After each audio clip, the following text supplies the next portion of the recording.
Hello everyone, myself Ketan Bhavsar, Assistant Professor in LJ Engineering College, Ahmedabad. In VLSI design, we discuss about chapter number 5. In chapter number 5, we discuss about the MOS switching characteristics and interconnection and interconnect defect.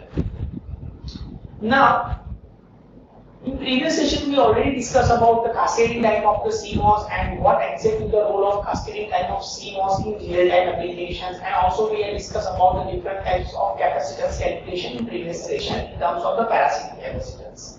And it play a main role when we work in real-time applications and scenario. Now, we focus about different types of delay calculation in terms of the CMOS. Okay, so now we start with the different types of delay and also make a calculation of a delay. Now we focusing on the Elmore delay type calculation. Now considering the general RC network, first of all to calculate a different types of delay, we have to create our network in terms of the resistors and capacitors, and after that we can make a calculation of that. Now there is no resistor loop in this circuit, so make sure that all of the capacitors in the RC3 are connected between the nodes and a ground. Suppose if you are assuming any type of the node configuration or assuming any type of the network, then you have to make or you have to follow this type of the rules when you want to create a network or whenever you want to work on any real-time practical applications. Now as you can see, there is one input node in the circuit. There is a unique resistive path from the input node to any other node in the circuit. So each and every time we have to follow the unique path to make a connection establishment between a source node to the destination node. Or whenever we want to follow a specific node configuration or you want to calculate a delay for a specific node. Now for that, as you can see, we are assuming here one circuit. We starting with V in to R1 node and then the C1 is connected. As you can see, the R and C we have connected together, it's make a node 1. Similarly, on the top side, you can see the R2 and C2 is connected to one port 2. As you can see, node number 2 and node number 3, R3 and C3 is connected. Similarly, for R4 and C4 is connected on node number 4. R5 and C5 is connected on node number 5. Similarly, R6 and C6 is connected to node number 6. R7 and C7 is connected to node number 7, and R8 and C8 is connected to node number 8. So these are the one simple network delay establishment over here.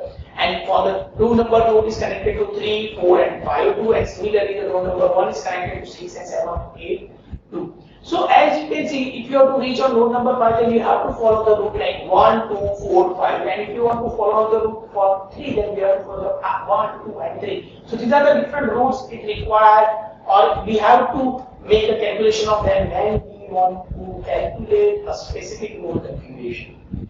Or we have to calculate the delay for specific node. Now, for the TD7, suppose you have to calculate the delay for D7 node. Now we have to see here the D7 node is available over here.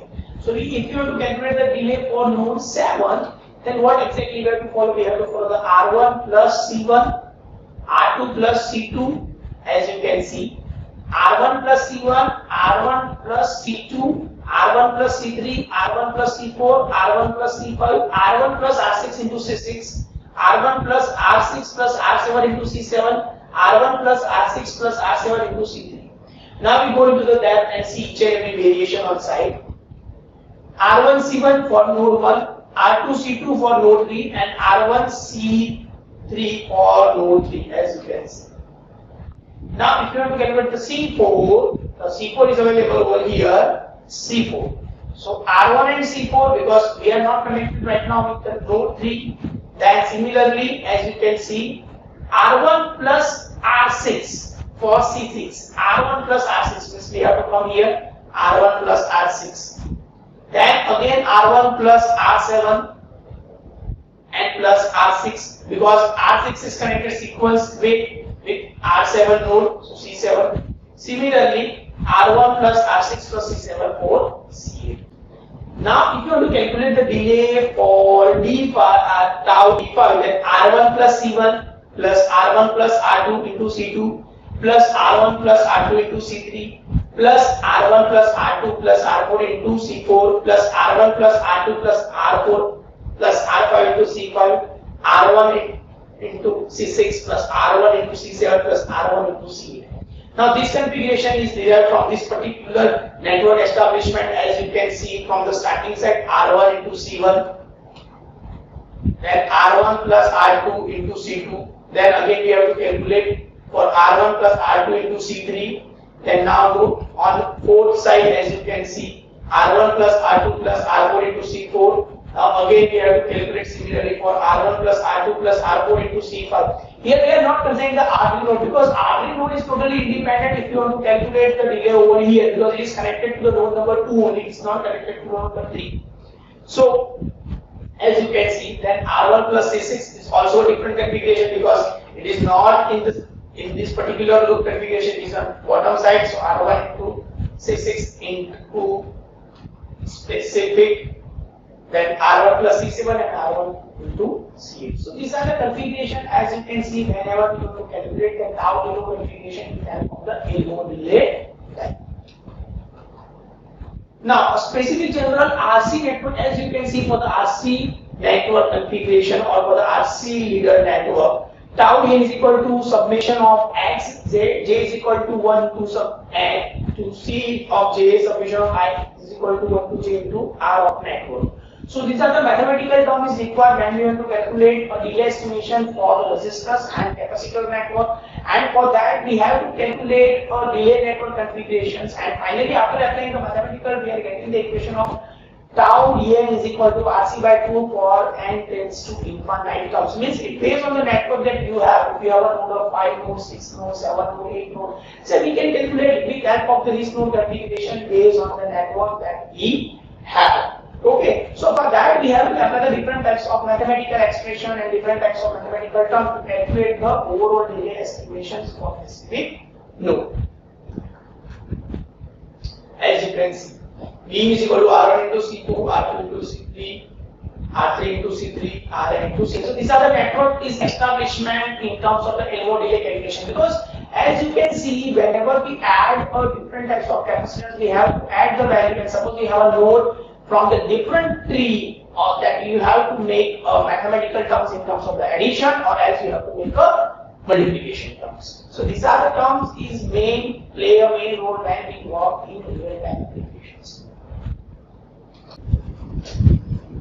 Switching power dissipation. Now our next topic is switching power dissipation of CMOS inverter. So this technique play a main role in various technology to calculate the power dissipation, because power is play a main role.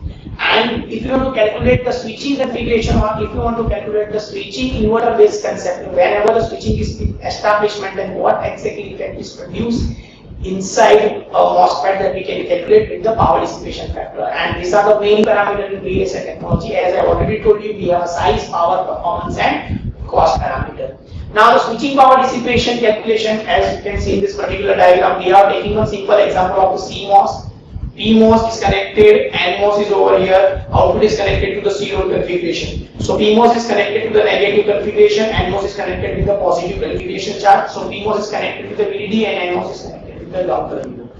Now the Vout is connected with the C-load configurations to calculate the overall capacitance, or we can say that the parasitic capacitance of the MOSFET. Now on this particular diagram, as you can see, that we provide the input, and these are the PMOS and these are the NMOS configuration, ID for the P, ID for the N, IC configuration, Cout and CBoost configuration. So basically when we are talking about a specific MOSFET configuration, that we have to see this particular diagram, and these are the generalized diagram for understanding power dissipation. If we have a number of PMOS and number of NMOS configuration is connected in sequence, or we can say they are connected in a parallel or sequential manner, because as per the Moore's law, number of transistors increases, that performance of the chip increases. So we can say that whenever you want to calculate the power dissipation, we have to make sure that we have connected number of PMOS and number of NMOS together, right? So as you can see, the switching dissipation for the understanding point of view, whenever the PMOS is goes to high, then ultimately NMOS is goes to low, and whenever the NMOS is goes to high, then PMOS is goes to low. Ultimately, these are the switching configuration in terms of the inversion proportional to each other. Whenever the PMOS goes to high, means when PMOS is turned on, then NMOS is turned off, and then NMOS is turned on, then PMOS is turned off. So as you can see, the linear variation of the graph, you can see from this particular diagram, it is a smooth way configuration because of the capacitance effect. as you can see. When it goes to down, then it goes to down. When it's starting pulse high, then starting pulse too high, as you can see. For the NMOS configuration and for the PMOS configurations. So it is always the inverse because PMOS is working on active low and NMOS is working on active high. These are the mathematical terms for calculating power dissipation factor for a CMOS configuration, that P average is equal to 1 divided by T, because this all R effect is based on with respect to time only. So 1 divided by T, 0 to 2 Vt into IT into dt. So P average is equal to 1 divided by T into curly bracket 0 to T divided by 2. Ultimately we divided two category for the PMOS and for the NMOS configuration. So 0 to T by 2 and again 0 T by 2 to T for the PMOS and for the NMOS configuration. So ultimately, if you want to calculate average power dissipation factor for the PMOS and NMOS, then the P average estimation is 1 divided by T into C load into VDD square configuration. And for 1 divided by T, it's nothing but it's with respect to the frequency. So P average is equal to C most into V square divided into F. So we can calculate the power dissipation for a specific MOSFET also. Clear everyone? So you are getting the idea about power dissipation factor for the CMOS. So I hope you are getting the idea about power dissipation about the CMOS, and still you have any doubts, you can contact me on my email address, and you can also tell me if you have any doubt in